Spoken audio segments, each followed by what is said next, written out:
నమస్తే welcome to Andhraprabha. నేను ప్రశాంత్. మనకు నచ్చిన జాబ్ రాకపోతే మనము ఇంకొకటి ట్రై చేస్తూనే ఉంటాం. అది జాబ్ వచ్చేంత వరకు ట్రై చేస్తూనే ఉంటాము.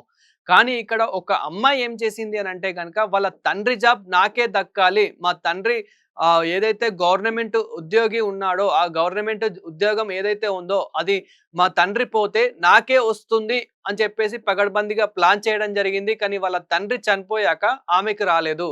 మరి ఇంకెవరికి వచ్చింది అని అంటే గనక ఆ అమ్మాయి వాళ్ళ తల్లికి రావడం జరిగింది. వాళ్ళ తల్లికొచ్చింది అని చెప్పేసి వాళ్ళ తల్లినే చంపింది ఈ ఒక కూతురు. మరి ఇదంతా ఎక్కడ జరిగింది అని అంటే గనక రాజస్థాన్ జైపూర్‌లో జరిగింది. ఈ రాజస్థాన్ జైపూర్‌లో ఆయుషి శర్మ అనే ఒక అమ్మాయి ఇదంతటికి పాల్పడ్డదన్నమాట. అయితే ముందుగా ఎలా ప్లాన్ చేసింది అని అంటే గనక మా తండ్రి గనక చనిపోతే ఇంకా నాకు గవర్నమెంట్ జాబ్ అనేది వస్తూ ఉంటుంది. వాళ్ళ తండ్రి కూడా ఒక కోర్ట్‌లో ఒక గవర్నమెంట్ ఉద్యోగిగా పనిచేసేవాడు. తండ్రి చనిపోతే ఇంకా నాకే స్వయంగా జాబ్ వస్తుంది. ఇంకా నాకు ఎలాంటి టెన్షన్ లేకుండా, ఎలాంటి ట్రయల్స్ లేకుండా, ఎలాంటి కష్టం లేకుండా నేను మంచిగా జాబ్ పొందొచ్చు, గవర్నమెంట్ జాబ్ పొందొచ్చు, లగ్జరీగా బతకొచ్చు, హ్యాపీగా బతకొచ్చు అని చెప్పేసి తను అనుకుంది. కానీ అనుకున్న విధంగా జరగలేదు అని చెప్పేసి వాళ్ళ తల్లికైతే రావడం జరిగింది. వాళ్ళ తల్లి నీరజ్ శర్మకి రావడం జరిగింది. వాళ్ళ తల్లికొచ్చిన తర్వాత ఈమెకి అస్సలు నచ్చలేదు. నాకు రావాల్సిన జాబ్ నా తల్లికి ఎలా వస్తుంది అని చెప్పేసి వాళ్ళ తల్లినే పగడ్బందీగా ప్లాన్ చేసి 7,00,000 జమ చేసుకొని ఆ 7,00,000కి కొన్ని నిందితులను మాట్లాడుకొని కొన్ని వాళ్ళ ఎవరైతే కొందరు క్రిమినల్స్ ఎవరైతే ఉంటారో, కిడ్నాపర్స్ ఎవరైతే ఉంటారో వాళ్ళని మాట్లాడుకొని వాళ్ళతో పగడ్బందీగా ప్లాన్ చేసి ఒక కారు కూడా మాట్లాడుకొని ఆ కారుతోనే తొక్కించేసింది వాళ్ళ తల్లిని. అంటే మనం ఈ రోజుల్లో మనం చూసుకున్నట్టయితే గనక చాలా మంది వాళ్ళ తల్లిదండ్రులని అస్సలు పట్టించుకోవట్లేదు. ముఖ్యంగా చాలా మంది విదేశాల్లోకెళ్ళి అక్కడే సెటిల్ అయిపోయి అక్కడే మంచిగా ఎంజాయ్ చేస్తూ అక్కడే హ్యాపీగా ఉంటున్నారు. కానీ ఇక్కడ ఇబ్బంది పెట్టట్లేదు. అట్‌లీస్ట్ వీళ్ళని పట్టించుకోకపోయినా పర్లేదు కానీ ఇబ్బంది పెట్టకపోతే సరిపోతుంది అని చెప్పేసి కూడా చాలా మంది తల్లిదండ్రులు కూడా కోరుతూ ఉన్న పరిస్థితి అయితే మనకిప్పుడు కనిపిస్తూ ఉంది. ఇలాంటి క్రమంలో ఇబ్బంది పెట్టడమే కాదు చంపే వరకెళ్ళింది. ఈ ఆయుషి శర్మ ఎవరైతే ఈ అమ్మాయి ఉన్నారో ఈ అమ్మాయి డైరెక్ట్ వాళ్ళ తల్లిదండ్రులను చంపే వరకెళ్ళింది. మరి వీళ్ళ తండ్రి ఎలా చనిపోయాడు అని అంటే గనక స్టేట్మెంట్‌లో ఏమని తెలుస్తుంది అని అంటే ముఖ్యంగా వీళ్ళ తండ్రిని కూడా ఒక 1 ఇయర్ బ్యాకే ఈమె ఏదో ఒక రకంగా చంపింది అని చెప్పేసి అయితే ఒక స్టేట్మెంట్‌లో తెలుస్తుంది. అంటే వీళ్ళ తండ్రిని కూడా చంపే వరకెళ్ళింది. తల్లిదండ్రులను ఇంత చంపే వరకెళ్ళిందంటే ఈ అమ్మాయి ఎలాంటి అమ్మాయి ఒక్కసారి ఊహించుకోవచ్చు.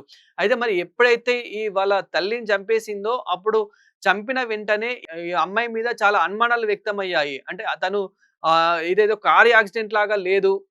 ఇంకా ఏదో రకంగా ఉందని చెప్పేసి తన మేనమామ ఎవరైతే ఉంటారో ఆ మేనమామకి అంటే వాళ్ళ ఇప్పుడు ఎవరైతే చనిపోయారో ఎవరైతే ఆహ్, అమ్మాయి చనిపోయిందో తన తోడబుట్టిన బ్రదర్ ఎవరైతే ఉంటారో ఆ బ్రదర్‌కి ఒక అనుమానం వ్యక్తమయ్యింది. సో, అనుమానం వ్యక్తమయిన తర్వాత అక్కడ చనిపోయిన సందర్భంలో గూడా ఈ ఆయుషి శర్మ కంట్లో ఎక్కువ నీరు కనిపించలేదు అని చెప్పేసి ఒక అనుమానం వ్యక్తమైపోయి పోలీసులకు ఒక కంప్లెయింట్ ఇవ్వడం జరిగింది. ఆయుషి శర్మ ఫోన్ గూడా ఒకసారి చెక్ చేయండి. నాకెందుకో అనుమానంగా ఉంది అని చెప్పేసి పోలీసులకు ఒక కంప్లెయింట్ ఇవ్వడం జరిగింది. పోలీసులు ఆ కంప్లెయింట్‌ని తీసుకొని దర్యాప్తు చేపట్టగా అక్కడ ఫోన్‌లో గూడా ఏమని తేలింది అనంటే గనక ముఖ్యంగా అందులో వాళ్ళ డాటా తీసుకోవడం జరిగింది. అందులో తన కాల్ లిస్ట్ చెక్ చేయడం జరిగింది. అందులో అయితే చాలా మందితో మాట్లాడినట్టు అయితే ఆహ్, చన్ ఈ మర్ ఈ మృతి గురించి చాలా మందితో మాట్లాడినట్టు, అదే విధంగా ప్లాన్ చేసినట్టు, ఏ విధంగా ప్లాన్ చేసింది, ఎక్కడ ప్లాన్ చేసింది, ఎవరితో ప్లాన్ చేసింది, ఎలా ప్లాన్ చేసింది, ఇవన్నిటి గురించి పోలీసులైతే చేపట్టడం అయితే జరిగింది.